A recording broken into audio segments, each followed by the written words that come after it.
na kemi për shembull me atë nonin sa nona shpik kontakti për që na interesojnë neve, sa i përket mbikëqyrjes kamerave, autorizime. Ju dërgojmë edhe juve, po e bëjmë edhe transparent edhe për publikun, që një herë për gjithmonë me i hek disa dilema. Kemi hartuar një procedurë standarde të rimit, në cilën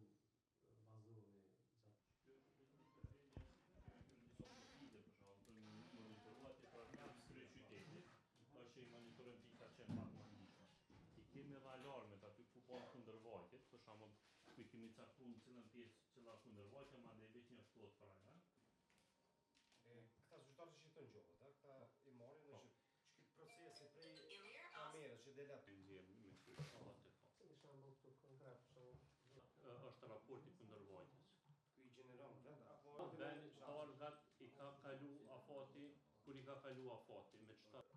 Kjo është që shpesh e nxjerr, që për shembull qitona, ky qito e ka rrugë, na jemi të interesuar se këto në përët jenë këto, domethënë veç qitotarëve ata të mjeteve që i marrin. E kur kjo ti shon palës, ai shon me fotografi? Jo, nuk i shon. Domethënë fotografia nuk i shon. Jo, nuk i shon. Vetëm nëse vjen këtu me po. Ai me po edhe mos me ndjen me valla ju pas shumë kont, po. Kjo praktika aplikohet për shembull Ku i patëm ato të download-si. Okej. Pat edhe vozici me ditë për shembull që ky është, edhe ju mu prit.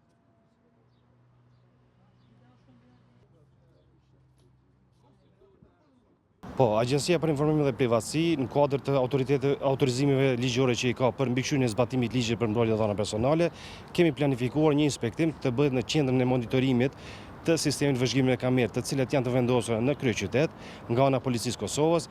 Me këtë rast ne kemi inspektuar mënyrën se si bëhet ky vëzhgim me kamerë, si përpunohen dhënat, cila kategoria dhënave përpunohen nga ana Policisë, cili është qëllimi i këtij vëzhgimi dhe inspektimi që e patëm e vërtetuam se Policia e Kosovës mbas autorizime ligjore që i ka vet, i ka vendosur kamerat fillimisht për çështje të sigurisë publike, pastaj edhe ligji mbi trafikun i lejon që policia të përdorë mjete elektronike për të mbikëqyrur trafikun rrugor dhe në këtë rast ne kemi konstatuar që Policia e Kosovës përpunon dhëna personale, mi po çka është me rëndësi për publikun me sqaruar që Policia e Kosovës me këtë rast nuk përpunon dhëna biometrike, të cilët kemi pa shpesh kemi pranuar edhe pyetje nga gazetarët që këto dhëna biometrike nuk përpunohen nga ana Policisë Kosovës për shkak se nuk e kanë bazën ligjore për një gjë të tillë dhe në këtë fazë nuk i nevojitet një gjë e tillë.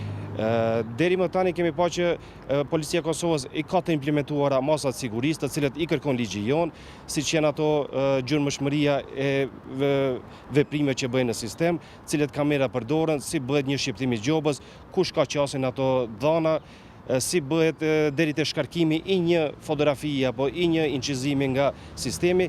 Kemi parë që policia ka dhe rregullore të brendshme të cilat i njofton të gjithë punonësit policor se si duhet vepruar në këto raste. A keni gjetur shkelje si diçka? Për momentin nuk kemi gjetur shkelje, mirë po pas analizimit të inspektimit që kemi bë, ne do të dalme me një rekomandim ose me një raport, të cilat gjithë këto procedura që kemi zhvilluar do t'i ndajmë edhe me publikun, të bëjmë sa më transparencë, për shkak se edhe ligji për mbrojtje dhëna personale e kërkon që transparenca është një nga parimet kryesore të ligjit tonë, që edhe qytetarët e tanë, edhe ne si qytetarë jemi të informuar se si bëhet ky përpunim i dhënave personale, edhe cilat dhëna mirën, cilat nuk mirën, cilat janë në harmoni me ligjin dhe cilat nuk janë. Deri më tani ne nuk pam ndonjë çështje të cilat ka shkelje të ligjit tonë, mirë po në fund do të dalë me një raport përfundimtar.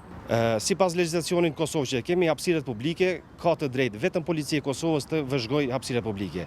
Ndërsa çdo qytetar, çdo shtëpi private, çdo ndërtesë kolektive nuk ka të drejtë me i vëzhguar hapësirat publike. Në moment që personi fizik ose personi privat i vëzhgon hapësirat publike, masandej hyn obligimet ligjit tonë, të cilin jemi të obliguar që të nxjerrim vendime ose që edhe të shqiptojmë gjoba për shkak që mos me vëzhgu hapësirat publike se nuk kanë autorizime ligjore dhe kjo bën në kundërshtim me ligjin tonë që nuk ka bazë ligjore për përpunim dhëna personale.